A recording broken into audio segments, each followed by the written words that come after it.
باب إذا كان ثوبا ضيقا. وبه قال حدثنا هشام بن عمار وسليمان بن عبد الرحمن ويحيى بن الفضل السجستاني قالوا حدثنا حاتم يعني ابن إسماعيل قال حدثنا يعقوب بن مجاهد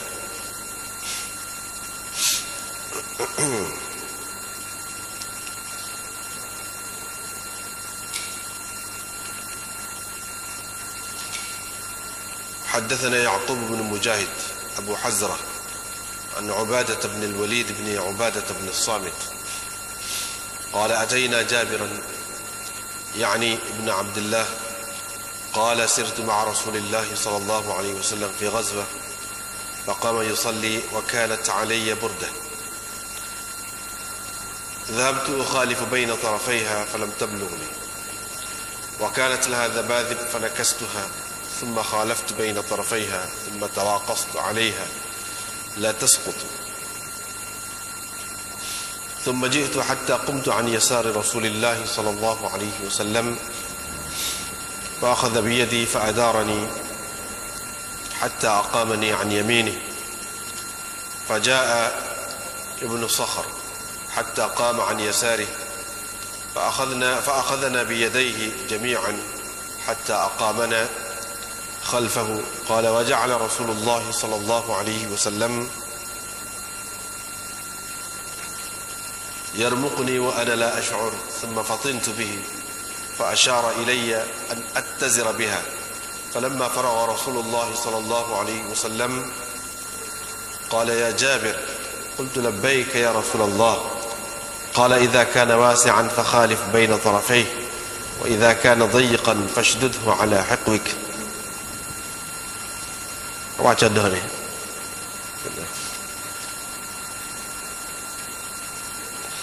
Baca dah.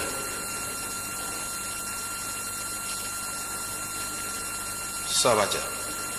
Babul isbal fi salah ada dah. Hasan ni baca dah. Babul isbal fi salah. وبه قال حدثنا موسى بن إسماعيل قال حدثنا أبان قال حدثنا يحيى عن أبي جعفر عن عطاء بن يسار عن أبي هريرة قال بينما رجل يصلي مسبلا إزاره إذ قال له رسول الله صلى الله عليه وسلم اذهب فتوضأ فذهب فتوضأ ثم جاء ثم قال اذهب فتوضأ فذهب فتوضأ ثم جاء فقال له رجل يا رسول الله ما لك أمرته أن يتوضأ قال إنه كان يصلي وهو مسبل إزاره وإن الله جل ذكره لا يقبل صلاة رجل مسبل إزاره. وبه قال حدثنا زيد بن أخزم قال حدثنا أبو داود عن أبي عوانة عن عاصم عن أبي عثمان عن ابن مسعود قال سمعت رسول الله صلى الله عليه وسلم يقول من أسبل إزاره في صلاته خيلاء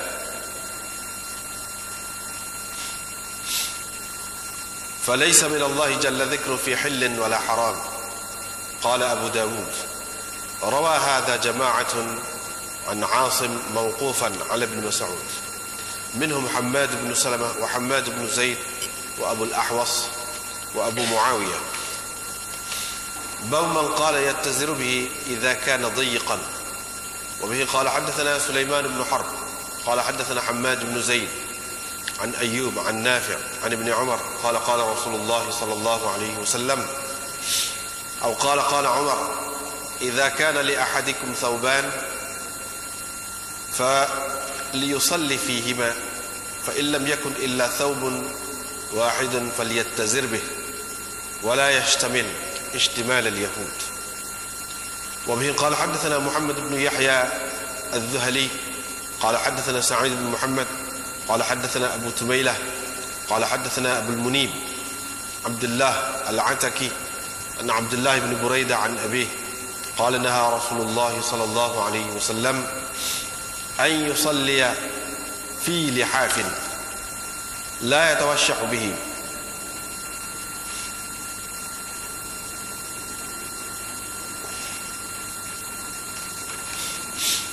ataupun an yusalla fi lihafin la yutawashshahu bihi, begitu. Wal akhar an yusalli fi sarabil wa laysa alayhi rida. باب في كم تصلي المرأة. وبه قال حدثنا القعنبي عن مالك عن محمد بن زيد بن قنفذ عن أمه إنها سألت أم سلمة ماذا تصلي فيه المرأة من الثياب، فقالت تصلي في الخمار والدرع السابغ الذي يغيب ظهور قدميها.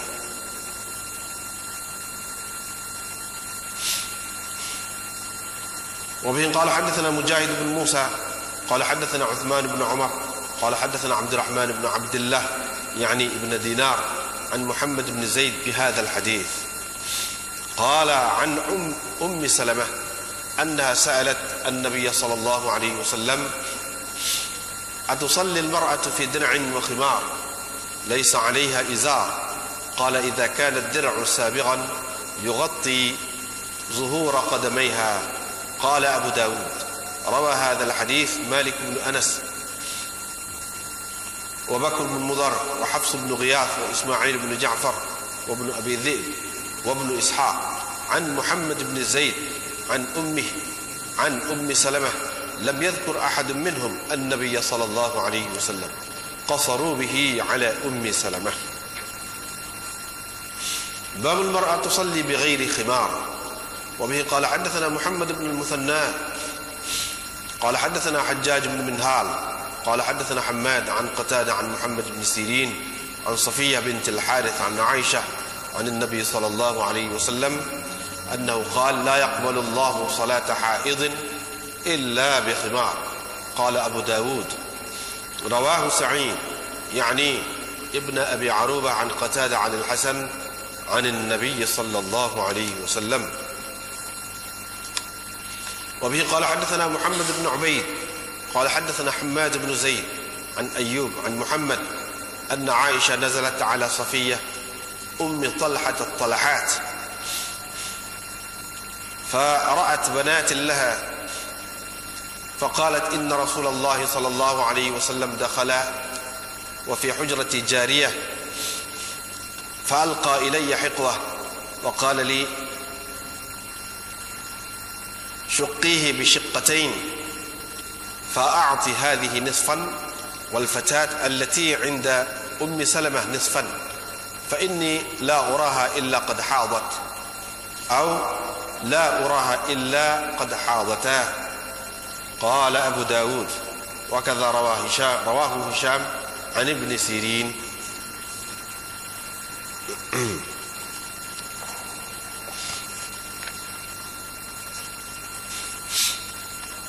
Babul isbal fi salah. Ini bab melabuhkan kain ketika bersembahyang. yakni memakai kain dengan labuh ketika bersembahyang. Dengan sanadnya Imam Abu Dawud meriwayatkan dari Abi Hurairah, beliau berkata, ketika seseorang sedang bersembahyang dengan melabuhkan kainnya, tiba-tiba Nabi SAW berkata kepadanya, pergilah berwudu. Orang itu pun pergi lalu berwudu, kemudian datang. Kemudian Rasulullah SAW berkata lagi, pergilah berwudu. Orang itu pun pergi lalu berwudu, kemudian dia datang. Maka berkatalah seseorang kepada baginda, wahai Rasulullah,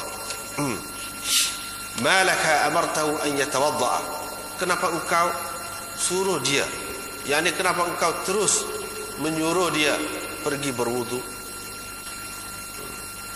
Qala, baginda menjawab, innahu kana yusalli, dia bersembahyang dengan melabuhkan kainnya, yakni dengan memakai kain yang labuh, yakni melepasi gulalinya.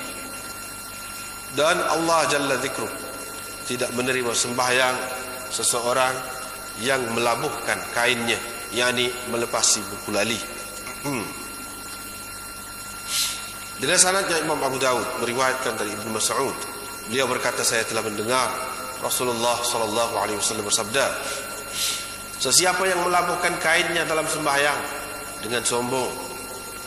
Falaysa minallahi jalla dzikruh fi hillin wala haram. Maka dia tidak mendapat jaminan halal dan haram daripada Allah. Qala Abu Dawud.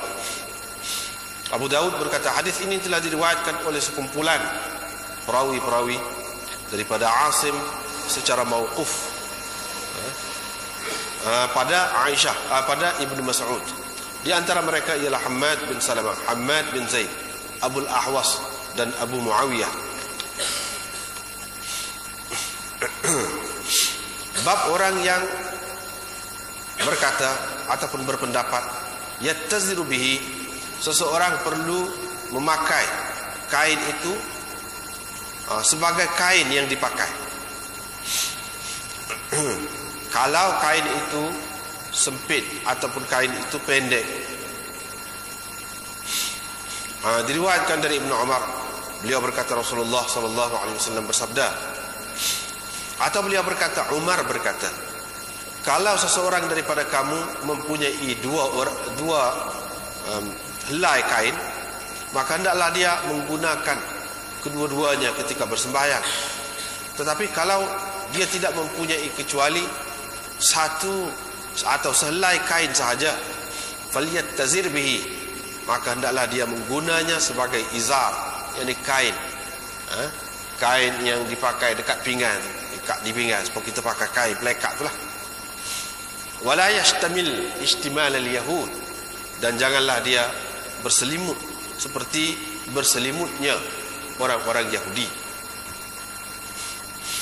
Dengan sanadnya Imam Abu Dawud meriwayatkan dari Buraidah, beliau berkata Rasulullah sallallahu alaihi wasallam melarang seseorang bersembahyang dalam lihaf, yakni selimut tebal. La yatawashshu bihi, la yatawashshu bihi, yang dia tidak dapat berselimut dengannya. Wala akhar, dan seperkara lagi, yakni yang Nabi sallallahu alaihi wasallam larang, yaitu seseorang bersembahyang fi sarawil, dengan memakai seluar, walaysa alaihi rida, dan tidak ada selimut di atas yang menutup seluar itu. Babun fi kam tusallil mar'ah, ini bab perempuan bersembahyang dengan memakai berapa pakaian. Berapakah pakaian yang perlu dipakai oleh perempuan ketika bersembahyang? Dengan sanadnya Imam Abu Dawud meriwayatkan dari Muhammad bin Zaid bin Qunfudh dari ibunya, bahwa beliau bertanya, ibunya bertanya, Ummu Salamah, apakah yang perlu dipakai oleh seseorang perempuan itu, yakni ketika dia bersembahyang? Ummu Salamah menjawab, tusalli fi khibar, dia boleh bersembahyang dengan memakai kain tudung, wadir' as-sabiq, dan baju yang labuh yang menutup belakang tapak kakinya, yakni menutup kakinya lah. Dengan sanad satu lagi,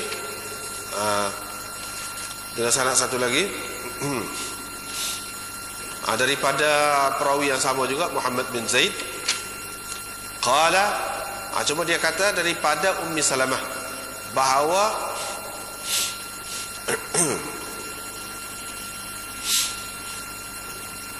qala, yani Abdurrahman bin Abdullah bin Dinar, dalam sanad ni Abdullah bin Abdurrahman bin Dinar,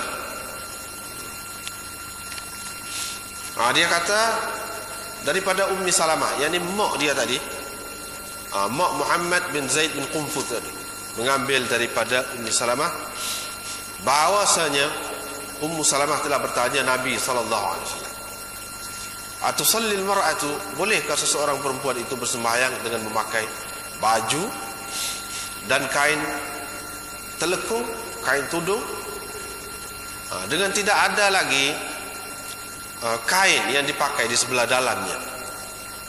Qala, baginda bersabda, kalau baju itu labuh menutup kakinya, maka bolehlah. Qala Abu Dawud. Abu Dawud berkata, hadis ini telah diriwayatkan oleh Malik bin Anas, Bakar bin Mudhar, Hafs bin Ghiyath, Ismail bin Ja'far, Ibnu Abi Dhi'b, Ibnu Ishaq, daripada Muhammad bin Zaid, daripada ibunya, daripada Ummi Salamah, tetapi tidak ada sesiapa pun daripada mereka yang tersebut tadi menyebutkan Nabi sallallahu alaihi wasallam.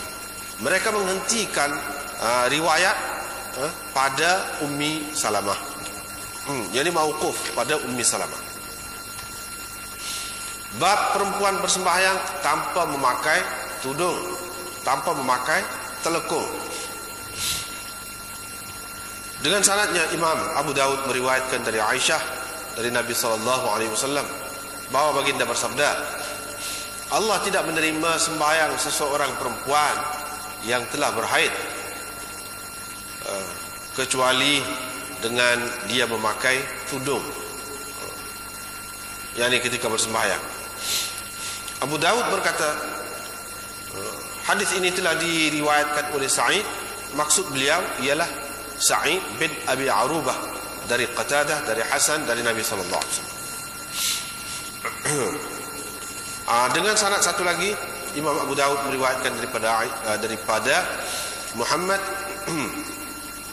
yakni Muhammad bin Sirin, bahwa Aisyah telah singgah dekat rumah Safiyah, ibu kepada Talhah, melebihi Talhah yang lain.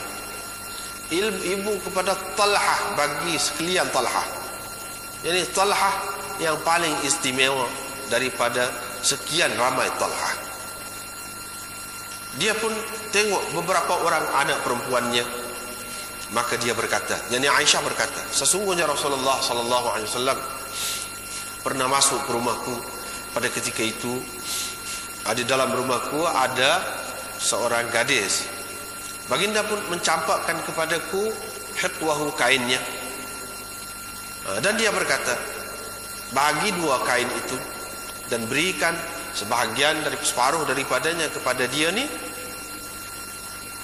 dan yang separuh lagi itu berikan kepada gadis yang ada di rumah Ummi Salamah. Kerana aku rasa dia pasti sudah pun berhaid, dia pasti sudah pun baligh. Ataupun baginda bersabda, mana lafaz dia tu beza sikit, la uraha illa qad hadata. Aku rasa pasti dia, kedua mereka ni telah pun berhaid. Qala Abu Dawud, demikianlah Hisham telah meriwayatkannya daripada Ibnu Sirin. Hisham telah meriwayatkannya daripada Ibnu Sirin lagi itulah.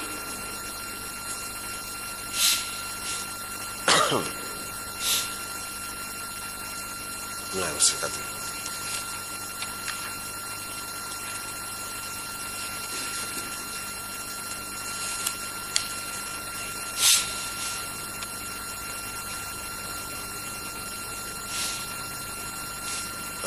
Imam Abu Dawud buat mula-mula ni malam ni kita baca ni al-isbal fi salah, yakni melabuhkan kain ketika bersembahyang. Yang seperti mana ini untuk mengisyaratkan, untuk menghilangkan kekeliruan kita. Mungkin kita sudah tahu dah di luar sembahyang Nabi SAW melarang seseorang itu melabuhkan kain.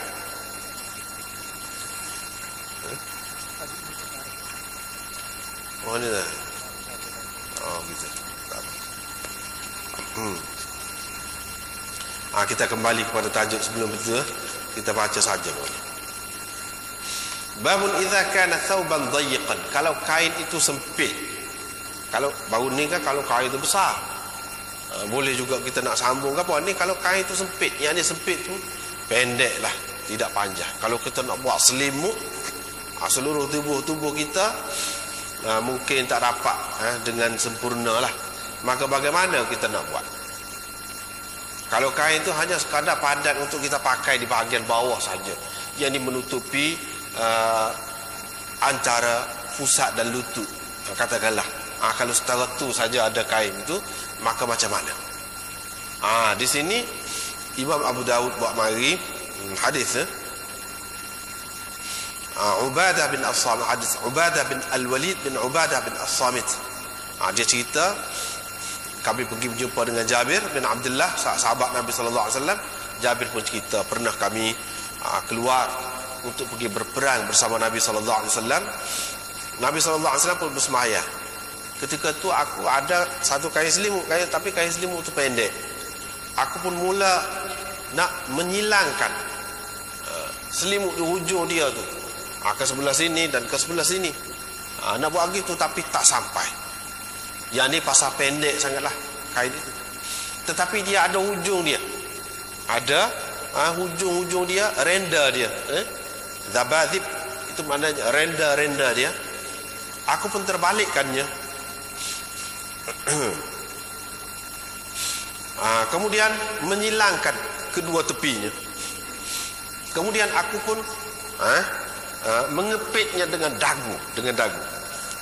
Buat gini, buat celah ni. Kepit ujung dia. Sebenarnya ikat tak boleh, sepit. Mana pendek kain itu. Dia kepit gitu. Itu makna tawaqaftu alaiha. La tasqut. Supaya kain itu tidak terjatuh. Itu mana tujuan dia buat gitu tu, dia kepit tu supaya kain itu tidak terjatuh. Jadi la tasqutu di sini dia ada buah lah, ada buah biasa juga dia buat kai, buah kai. Yang ni kai la tasqutu. Supaya tidak jatuh. Bila aku buat begitu, aku pun pergilah duduk di tepi sebelah kiri Nabi sallallahu alaihi wasallam. Yang ni Nabi sallallahu alaihi wasallam itulah semayadah lah, tengah duduk semayadah. Tetapi dia pergi turun balik belakang. Yang ni kerana nak beriman dengan Nabi sallallahu alaihi wasallam. Bila pergi duduk balik kiri, Nabi sallallahu alaihi wasallam pun pegang tangan aku. Dia pun pusing aku sehingga memperdirikan aku di sebelah kanannya. Pusing ke belakang. Baru ni kita sudah jumpa dah. Dia pusing Ibnu Abbas dan lain-lain lagi pun. Dia pusing, duduk balik kanan dia. Lepas tu mari pula anak Sakhr.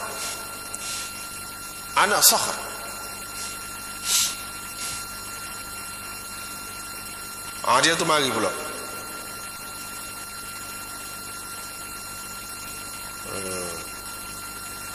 Dia pun berdiri di sebelah kiri Nabi sallallahu alaihi wasallam. Dia mari, dia duduk di sebelah kiri. Seorang lagi. Bila begitu Nabi sallallahu alaihi wasallam pun memegang tangan kedua-dua kami. Kali ini dia pegang tangan aku, maknanya Jabir itu. Balik kanan dah.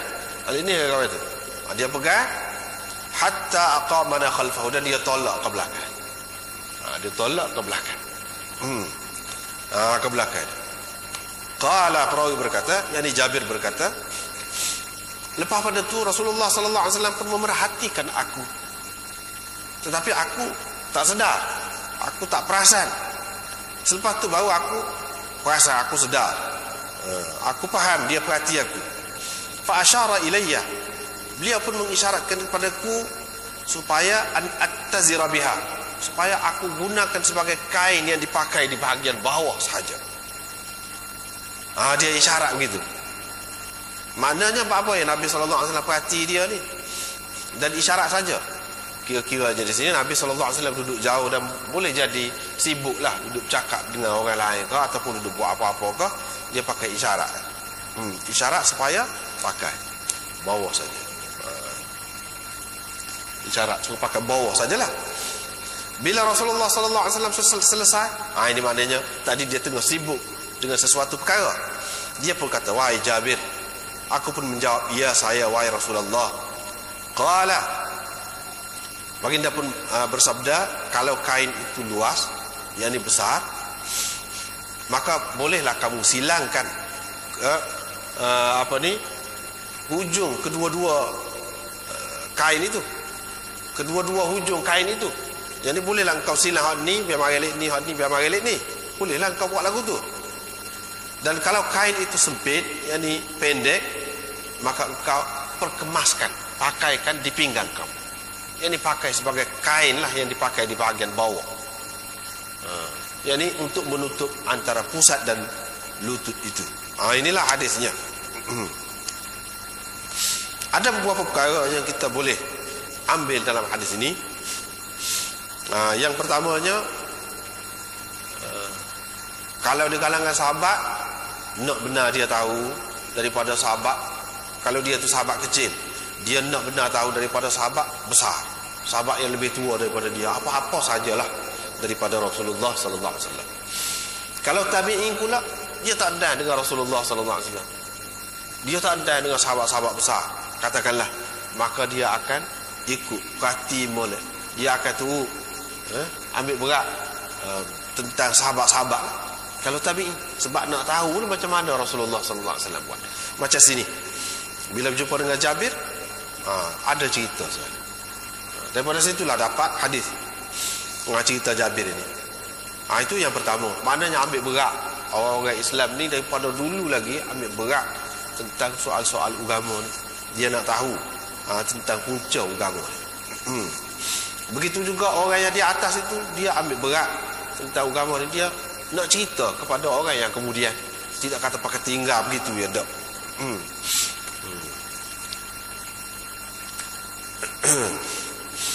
Nabi SAW bersemayam, dia tidak ajak. Dia tidak ajak dulu lagi sahabat dia ni semayam. Daripada sinilah Imam Abu Hanifah dia membuat kesimpulan, semayam ni kalau tidak jemaah, tidak boleh kita berajak-ajak sampai ramai, tak boleh. Gitu. Tetapi kalau berlaku dengan tidak ajak, tak apa. Tak apa. Bagi dia lah. Dia pegang hak ni. Sebab Nabi SAW sering kali kita tengok dia semaya seorang. Sahabat begitu kat belakang. Dia tidak kata ajak dulu lagi. Ambil semaya tu, dia tunggu. Tak ada lagu tu. Ini cara dia dalam melaksanakan semaya sunat. Lagu mana? Gitu. Itu perkara yang kedua. Yang ketiga, hadis ini juga menunjukkan bahawa sembahyang sunat boleh dibuat secara jemaah. Kecuali sembahyang sunat yang tidak sabit, tidak ada dalam hadis menunjukkan bahawa sembahyang itu telah dikerjakan secara berjemaah dengan Nabi SAW. Tak ada. Maka kita tak boleh kias, hak mana ada, ya boleh. Hak mana tak ada, tak boleh. Misalnya semaya rawatib, lepas semaya fardu itulah, ataupun hak sebelum dia, tak pernah ada dinukilkan dalam mana-mana hadis Nabi SAW semaya dengan berjemaah. Tak ada. Padahal buat sama tu. Dan sahabat-sahabat ni ambil berat. Kalau tengok sinilah, Nabi SAW duduk semaya, dia pergi zalim balik belakang. Tetapi semaya rawatib tak ada. Menunjukkan bahawa setengah-setengah sembahyang sunat itu memang tidak disyariatkan berjemaah. Setengah-setengahnya boleh berjemaah dan boleh juga sembahyang seorang. Kemudian di situ khilaflah pula ulamanya. Mana boleh sembahyang seorang dengan sembahyang berjemaah. Adalah dia kata gini, itu tak apalah tu. Tetapi ada. Di antaranya sembahyang saat tahajud. Di antaranya sembahyang tahajud, sembahyang tarawih misalnya, banyak lagi lah sembahyang yang lain. Ini dikerjakan dengan berjemaah. Boleh, seorang pun boleh.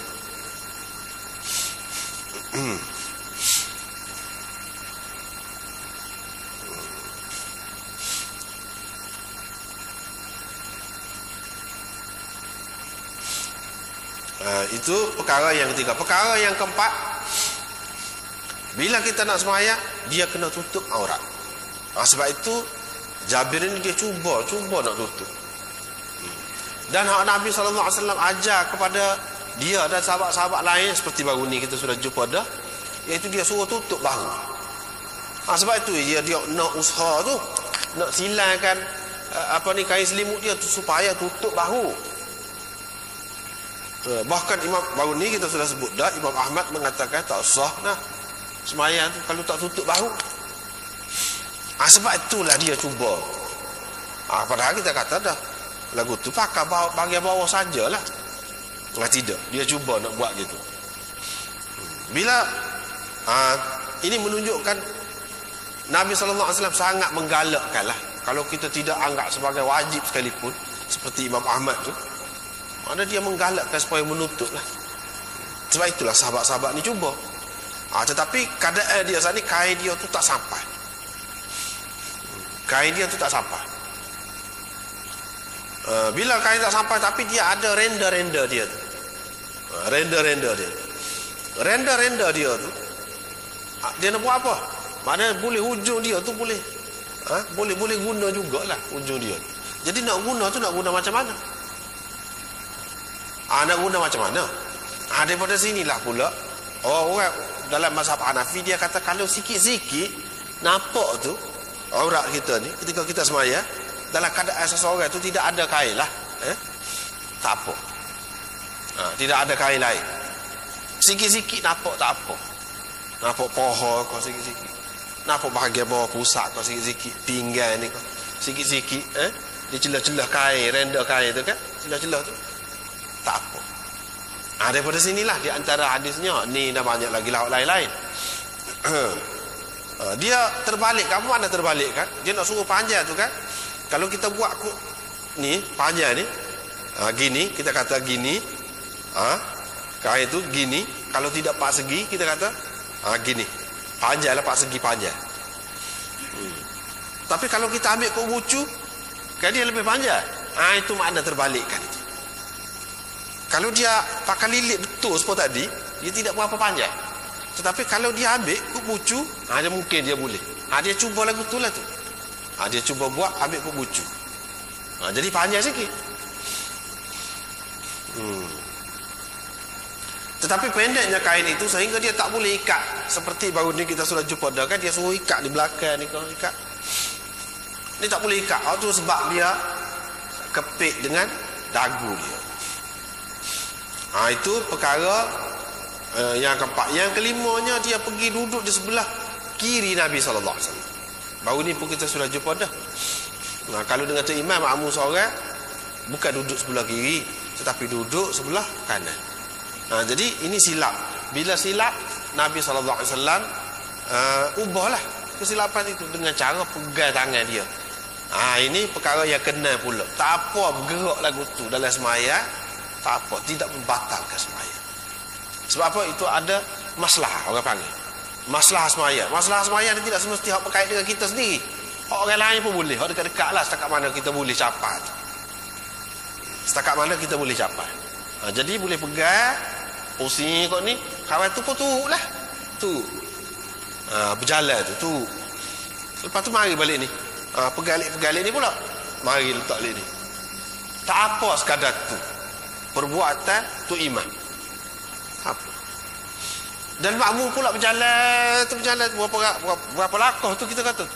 Ini juga menjadi dalil bagi ulama-ulama yang mengatakan tidak ada had 3 langkah tu. Tak ada. Kalau lebih daripada tu batas maya, tak ada. Bahkan kalau kita tengok dalam hadis-hadis banyak tak ada menunjukkan begitu. Misalnya ni, mana adakah dia 3 langkah dia berhenti? 2 langkah dia berhenti?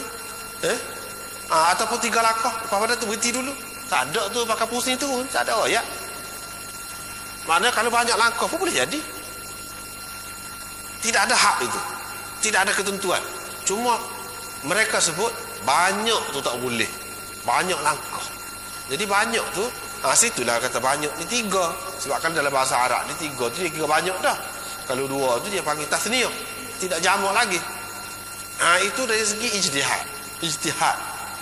Kalau dari segi nas yang terang, tak ada.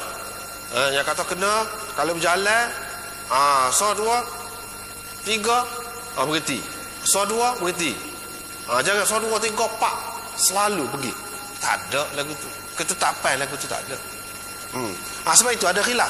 Sebab itulah ada khilaf. Misalnya, di antara punca khilaf, orang kata tak apa tu walaupun banyak tu.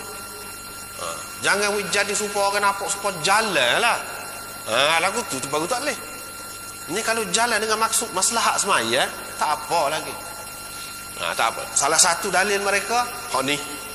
Dan banyak lagi yang lain-lain lagi lah. Banyak lagi. Ada sahabat mana dia duduk di luar masjid tu. Dia takut tak ada ni kan. Dia takut luar lagi. Ikut tu imam. Lepas tu dia jalan. Takut tak ada ni. Datuk imam rokok dan tidak. Lepas tu dia jalan. Jalan bila rokok gitu. Tak ada juga disebutkan dalam hadis itu 2 langkah dia berhenti. Lepas tu dia 2 langkah dia berhenti. Tak ada. Pergi. Dan Nabi SAW tahu. Dia tak kata apa pun. Tak nak tegur apa. Ini menunjukkan bahawa tak apa. Itulah dalilnya.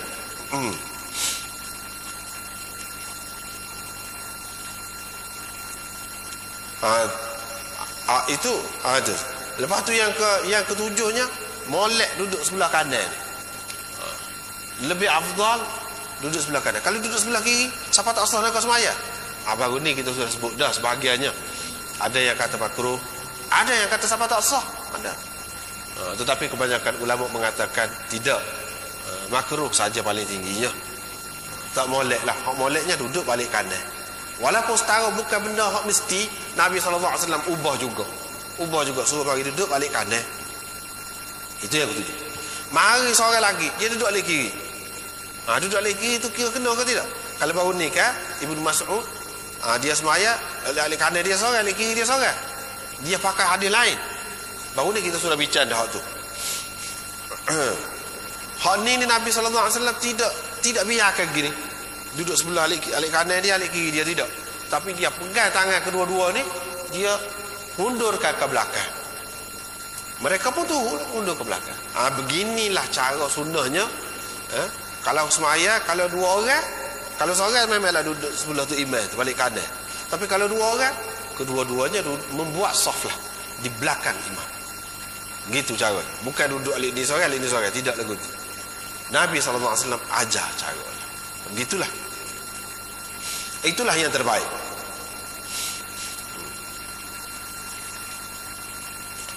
Lepas pada tu, dalam setengah-setengah riwayat ada sebutkan hak moleknya tu imam pergi ke depan. Bukan dia hundurkan makmum tadi. Mana ketahu dia nak hundurkan makmum, tak ada dia alik belakang. Dengan sebab itu ulama kata memang hak paling baik lagu ni lah. Yang ni kalau ada ruang alik belakang tu. Tapi kalau dia semaya tu katakanlah di bilik yang sempit, dan dia tu pun duduk dekat dinding tu imam. Makmum ni mari duduk sebelah dia boleh lah. Alik kanan dia, alik kiri dia boleh lah. Tapi kalau nak buat sah alik belakang dia tak boleh sebab sempit sangat. Halah ke mana? Alik depan luas lagi. Pada ketika tu imam naik ke depan. Bukan makmum nak turun ke mana dah. Tu imam tu kena naik ke depan dan makmum itu buat sah. Begitu caranya.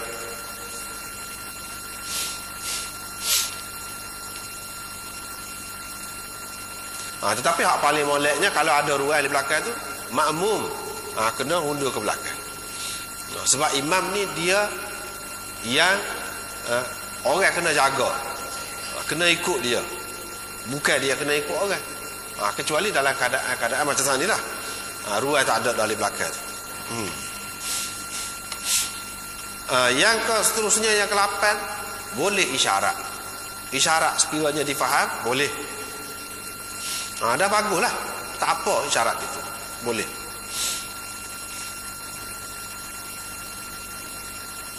Akhir sekali Nabi SAW ajar hak dia suruh menyilangkan hujung kain selimut, kain besar tu. Kalau kain itu besar, panjang ataupun lebar.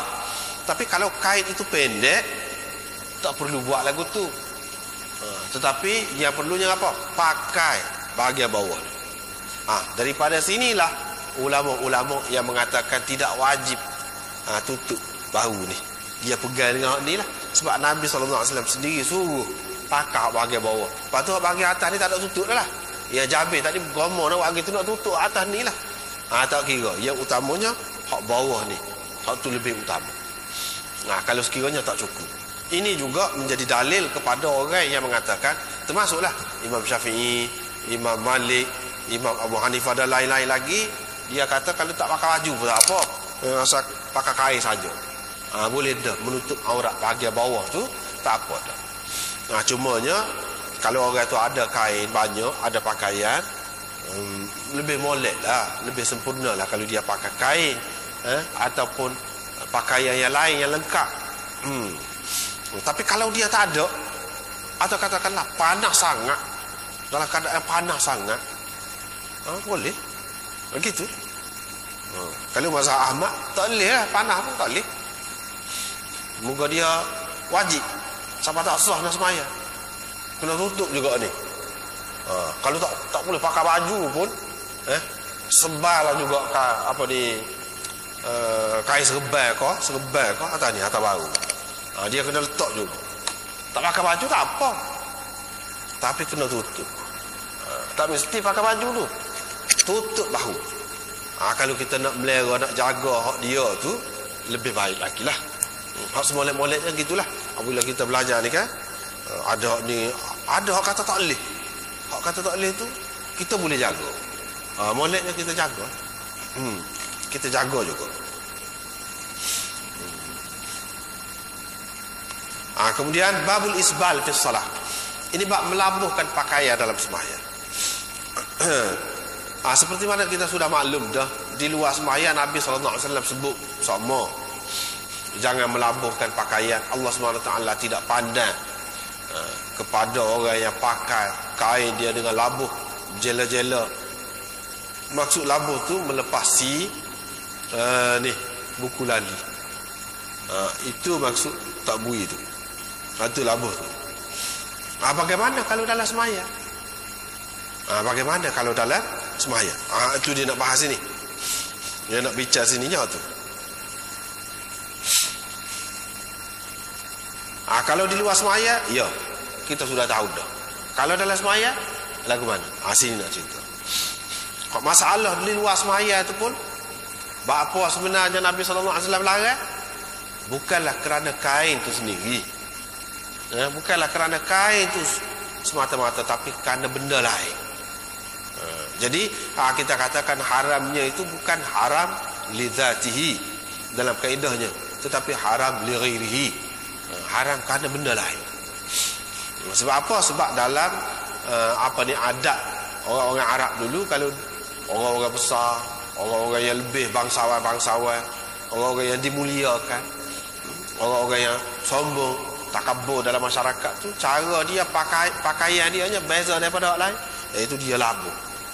Kalau labuh orang tu pakai, makna tanda kau besar lah dia, kau lebih lah dia, kau kaya lah dia dalam masyarakat tu. Gitulah cara-cara dia. Nabi SAW nak hapuskan semangat tu, jiwa tu, jiwa melebihkan diri, sombong ke apa tu, dia nak hapuskan tu. Dengan cara dia kata tak boleh. Maksud sebenarnya sifat sombong tu, perasaan nak agah, nak menunjuk-nunjuk, tu tak bolehnya. Jadi tidak semesti dalam bentuk kain, dalam bentuk benda lain pun, kalau ada tadi dalam hati tu, kalau ada tak boleh. Tidak semesti kain. Kain ini berlaku di zaman Nabi SAW. Dan boleh sekarang ni orang tak fikir, kalau kita tak ayak, bahkan dalam masyarakat kita orang tak tahu apa benda tu, menjadi satu lambang kesombongan, satu lambang kebesaran, tak tahu pun. Bahkan orang Arab sendiri pun tak ada dah cara benda tu. Ini adat semasa yang ada, sentiasa ada, bertukar-tukar bentuk tu. Boleh jadi hak ni dia beragah, ataupun dia menyombong dengan spek mata dia. Hak ni pula beragah dengan ikutlah. Dengan apa dia? Dengan cincin dia. Hak ni pula beragah dengan apa dia? Ikutlah. Tak boleh. Apa benda pun tak boleh. Itu hak sebenarnya, hak nak hapuskan. Dalam sembahyang pun gitu juga. Tujuan apa? Supaya orang ni tak berani, tak sih dah buat. Tak ada dah kelebihan tu. Tak ada dah kelebihan tu. Pada waktu dia lebih pun dah kalau Tuhan murka. Jadi orang pun berhenti. Dalam sembahyang lagu mana? Satu. Dalam sembahyang, itulah Nabi SAW berkali-kali suruh kata pergi ambil air sembahyang. Itu hadis yang pertama. Hadis yang keduanya, Nabi SAW kata, sesiapa yang melabuhkan kain dia dalam sembahyang dengan sombong. Dengan sombong. Dia ada tu situ tu. Maknanya kalau melabuhkan kain itu bukan kerana sombong, tetapi kerana kebiasaan dia. Dia lebih sedap pakai gitu. Maka tak termasuk dalam hadis. Jadi ada dua hadis di sini, ada dua hadis. Tetapi sebenarnya kalau kita nak ambil kira hadis ni, kedua-dua hadis ini dia tidak sahih. Tidak sahih. Jadi tak boleh nak buat hujah lah. Tak boleh nak buat hujah. Kata pakai labuh tak boleh, berdasarkan hadis ni tak boleh. Tak boleh nak kata hukum haram ke apa, tak boleh nak kata makruh ke, sebab hadis ni tak boleh. Sebab apa dia tak boleh jadi hujah dalam bab hukum? Sebab dhaif. Gitulah. Sebab apa yang dhaif tu? Kalau kita tengok dalam syarah ni, di antaranya Yahya bin Abi Katsir meriwayatkan daripada Abi Ja'far. Siapa dia Abi Ja'far itu? Tirmizi kata la yu'raf ismuhu. Hadha rajulun min al-Ansar, bihadha jazama Ibn al-Qattan. Lepas tu apa-apa. Ni kata begini, ni kata begini. Iyalah, banyaklah pendapat itu. Jadi menunjukkan tak kuat lah. Tidak kuat lah. Tapi setengah ulama mengatakan dia ada tukar ni, perawi dia ni sebenarnya Abu Ja'far tu waktu dhaifnya. Ni Abu Ja'far lain, ni tak apa, boleh pakai. Jadi kalau paling tinggi, kalau ia pun mana dia hasan, paling tinggi dia ni hasan. Walau bagaimanapun tidak ada ulama yang menggantungkan hukum, mengaitkan hukum dengan hadis ini.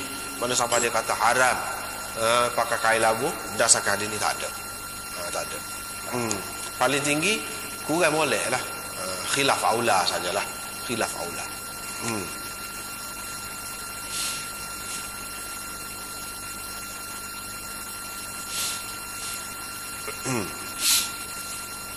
Lepas pada tu apa yang Nabi SAW, orang ni pakai kain labuh, hak ni hak berlaku di zaman dia ni, dia suruh pergi ambil air semaya. Pakai kain labuh tu tak sah semaya, kau membatalkan air semaya. Itu benar.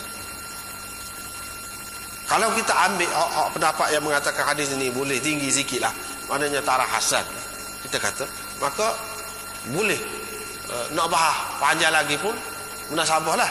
Iaitu apa yang Nabi SAW suruh dia pergi ambil air semaya, tidak suruh dia ulas semaya.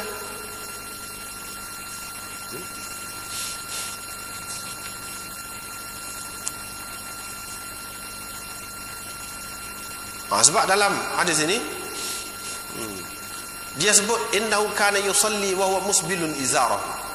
Dia bersembahyang dalam keadaan dia melabuhkan pakaian dia. Maknanya batal air sembahyang, kau batal sembahyang.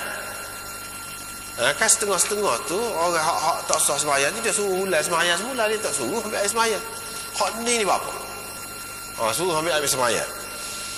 Dia ada beberapa pendapat lah, di antaranya di antaranya Nabi SAW nak mengisyaratkan kepada kekurangan yang ada pada dia tu bukan kekurangan dalam sembahyang itu sendiri. Yang ni kerana tak kena rukun syarat dia, tidak, tapi benda luaran. Seperti air sembahyang, tetapi perlu dijaga. Macam syarat lah, kalau air sembahyang tu syarat. Tetapi air semaya itu bukan sebahagian daripada semaya, bukan satu juzuk daripada semaya. Tetapi air semaya itu perlu kena jaga. Kalau tak ada air semaya tak boleh, ataupun tak sempurna ambil air semaya, kena ambil air semaya mula lah.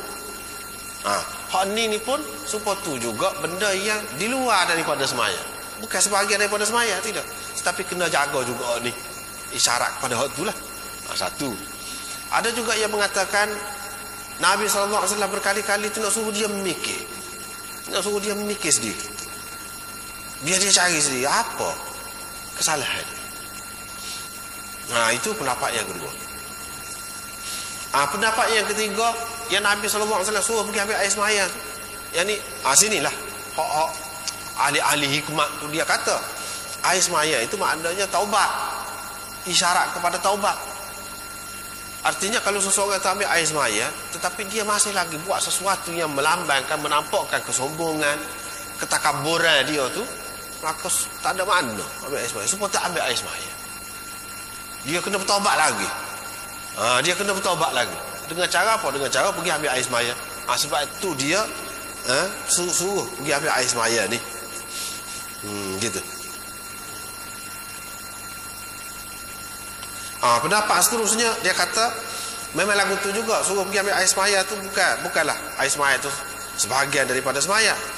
Tetapi Nabi SAW suruh berkali-kali nak suruh dia fikir gapo dia benda yang tak kena. Di samping apabila dia berkali-kali pergi ambil air semaya, suci zahir dia, dengan berkat Nabi SAW suruh tu, dia akan jadi pula suci dalam dia, batin dia. Ini yang keempat. Begitulah.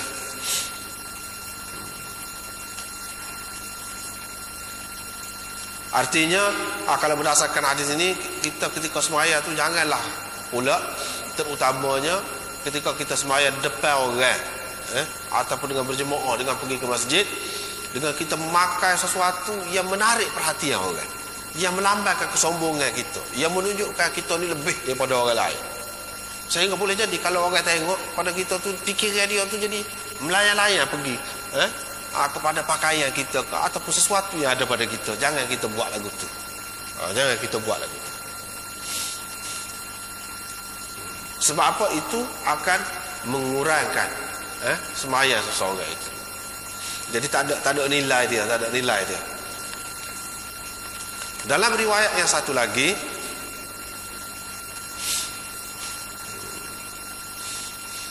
dalam riwayat satu lagi, riwayat daripada Ibnu Mas'ud. Hak ni sanak dia tak jadi masalah, sanak dia tu. Cumanya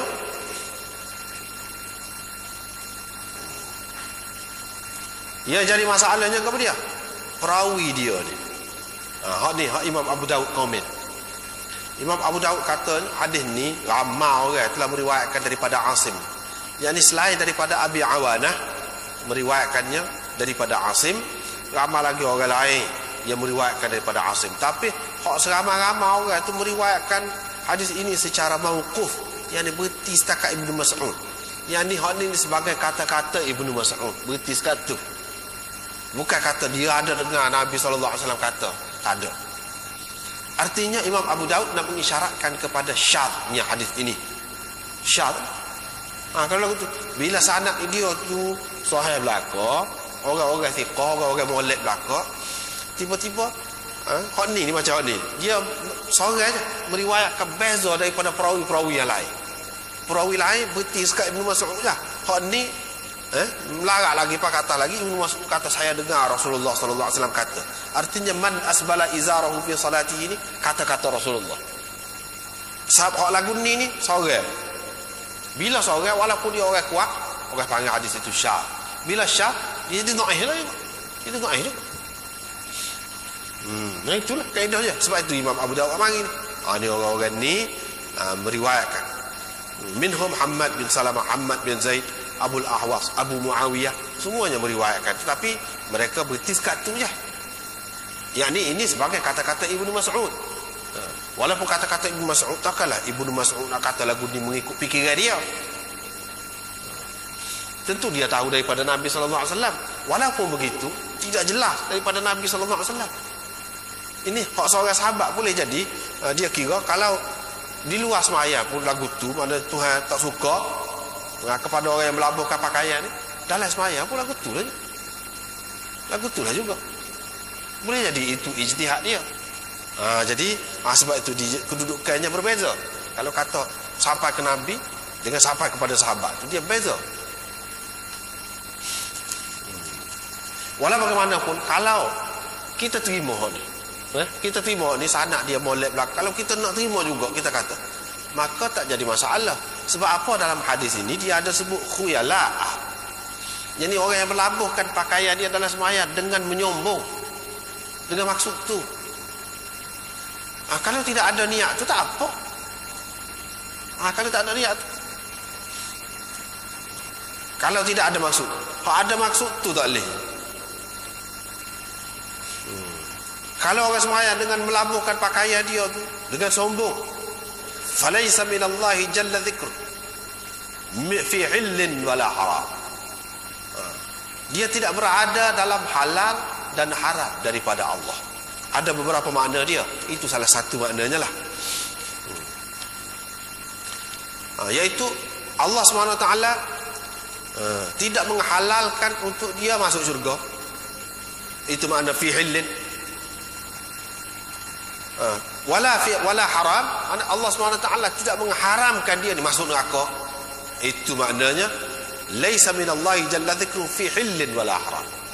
Yani dia tidak dijamin, tidak ada jaminan untuk dia pada halal dan haram, yani daripada Allah.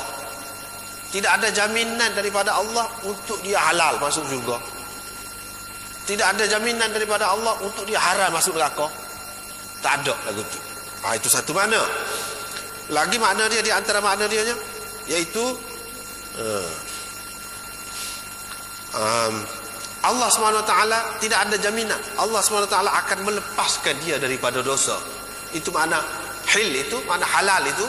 Fi hillin, mana melepaskan daripada dosa. Fi hillin dia sama dengan makna hal di situ. Allah SWT tidak akan melepaskan dia daripada dosa dan tidak akan menghalang dia, memelihara dia daripada perbuatan-perbuatan yang buruk, yang tak baik. Yang semaya dia tu tak menjadilah, tak jadi. Tidak dapat menegah dia daripada perkara yang mungkar. Itu yang makna yang kedua. Makna yang ketiga. Makna yang ketiga, makna dia tidak berada dalam suatu perbuatan yang halal dan suatu perbuatan, suatu amalan yang ada nilainya, ada harganya di sisi Allah Subhanahu Wa Taala. Tidak ada lagu itu. Itu makna fi hillin wala haram. Yang dia melakukan sembahyang itu sembahyang yang tidak halal buat lagu itu, cara lagu itu. Dan sembahyang yang Allah SWT tidak pandailah sembahyang itu. Tidak ada nilai sembahyang itu. Itu makna yang ketiga. Apa makna tidak halal adalah sembahyang? Banyaklah sembahyang itu sah dari segi sembahyang itu, tapi dari segi tidak halal. Dia buat benda haram. Seperti kita kata orang curi kain dah, dia guna kain itu buat sembahyang. Sembahyang itu sah, tetapi perbuatan dia itu tidak halal. Gitu. Ni pula gitu. Yang keempat,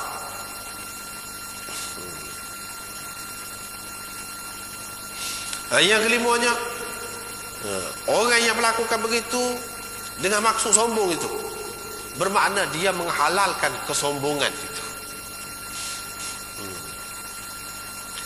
Dan tidak ada hukum, dia menghukumkan halal itu tak ada kena-mengena daripada Allah SWT.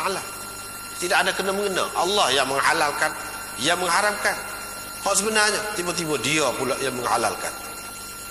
Yakni dia terkeluar daripada ketentuan Allah. Gitu. Itu yang kelima. Yang keenamnya, dia tidak beriman dengan halal dan haram. Orang yang buat lagu ni, mana dia tidak percaya kepada apa yang dihalalkan oleh Allah dan apa yang diharamkan oleh Allah. Itu maknanya. Falaisa minallahi jalla dzikru fi hillin wala haram. Imam Nawawi, saat ni Ibnu Ruslan kata, Imam Nawawi kata maknanya, orang yang buat lagu ni berarti dia telah bebas daripada Allah dan meninggalkan ajaran agamanya yang sebenar. Ajaran agamanya bukan lagu tu, dia buat. Itu maknanya laisa minallahi jalla dzikru fi hillin wala haram. Ini ada banyak makna dia. Ada banyak makna dia. Ke mana-mana pun tak molek lah, tak molek lah. Tetapi adakah khusus dengan kain labuh saja? Tidak. Hak lain-lain pun lagu tu juga. Hak lain-lain pun lagu tu juga. Asalkan menunjukkan kesombongan dia, menunjukkan kelebihan dia, menyebabkan jadi orang jadi terganggu orang lain semaya. Kerana dia tak boleh lah. Gitu.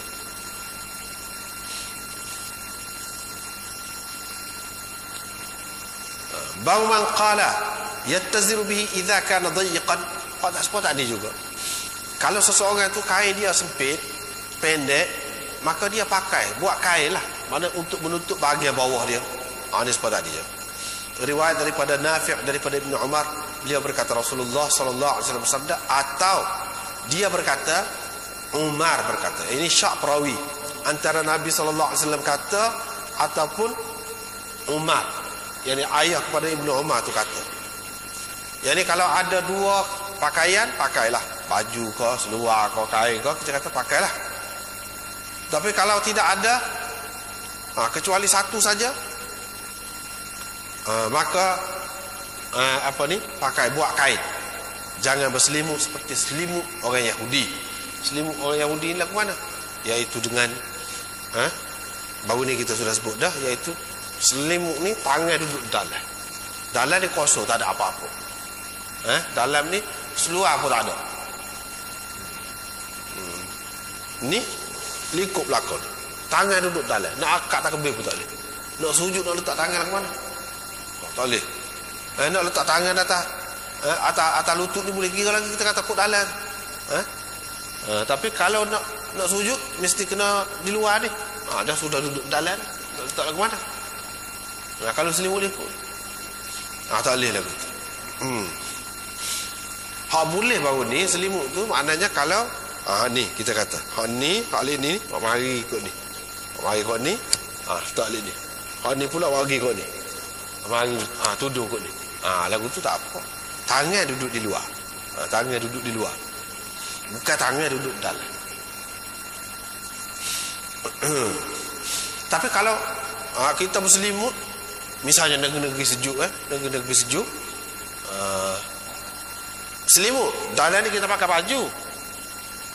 Bila kita tak kebir, lepas tu kita selimut, duduk dalam kain selimut, tak apa. Duduk dalam kain selimut, tak apa. Dan kain selimut tu apabila kita sujud, kain selimut tu terbuka tak nampak tubuh, muka kita pakai pakaian, tak apa lah tu. Tangan boleh letak juga.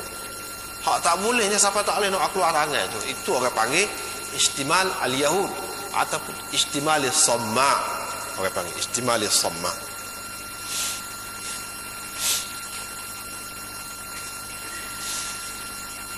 Seterusnya riwayat daripada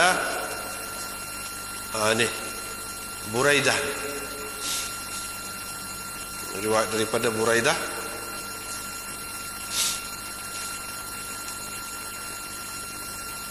Ini pun khilaf tentang sanad dia ni. Ada yang mengatakan dhaif, sebab beberapa orang perawi dia tu lah ada tu.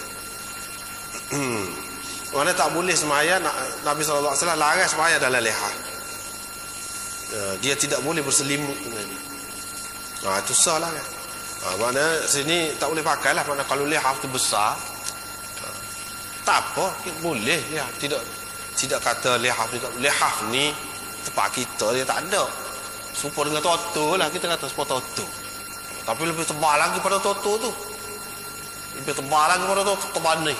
Wan ni, kain selimut. Buat selimut dengan tu. Nabi SAW larang guna lehaf itu. Banyak sebabnya. Boleh jadi lehaf itu tidak besar, satu. Atau boleh jadi lehaf itu besar, tetapi dengan istimal Yahud tadi. Cara tu tak boleh juga. Boleh jadi lihaf itu besar, tetapi lihaf ni kan orang buat tidur, boleh jadilah kena najis, kena apa, tengah malam tidur terkecing kau sikit, kau kena apa, kau kita kata air mazi ke apa, kau boleh jadilah. Jadi kita nak buat selimut, nak guna buat semayang tu tak boleh. Sebab tu bukan lihaf tu sendiri tak boleh. Guna lihaf mana dalam keadaan sejuk sangat, tak apa.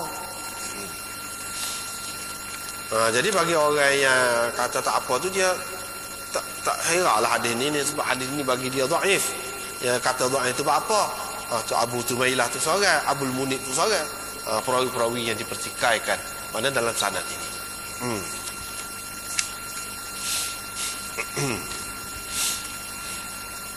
Ada hak lagi Nabi SAW melarang seseorang itu bersemayam dengan pakai seluar, dengan tidak ada kain selimut, kain tutup. Apa larang?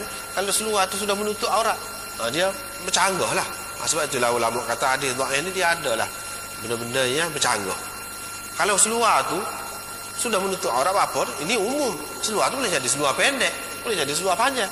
Kalau maksud seluar pendek, dah sabarlah kita kata. Tetapi perkataan seluar tu bukan khusus dengan seluar pendek. Pak panjang pun boleh jadi juga. Apa tak bolehnya? Kalau seseorang itu hanya ada seluar saja, seperti tadi kain saja, kan dia suruh pakai kain, boleh dah. Waktu apa seluar saja ni tak boleh kalau tidak pakai kain selimutnya? Kecuali kalau kita kata larang itu dengan makna nahi tanzihi, dengan arti hak mana hak lebih molek.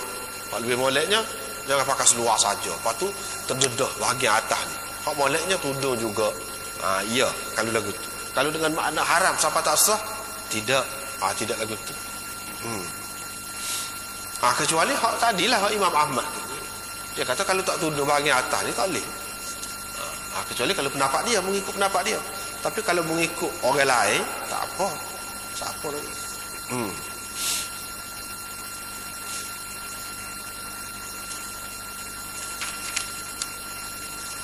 Kemudian pergi babun fi kam tusalli al mar'ah. Tak ada sekat tu ya malam ni. Wallahu a'lam.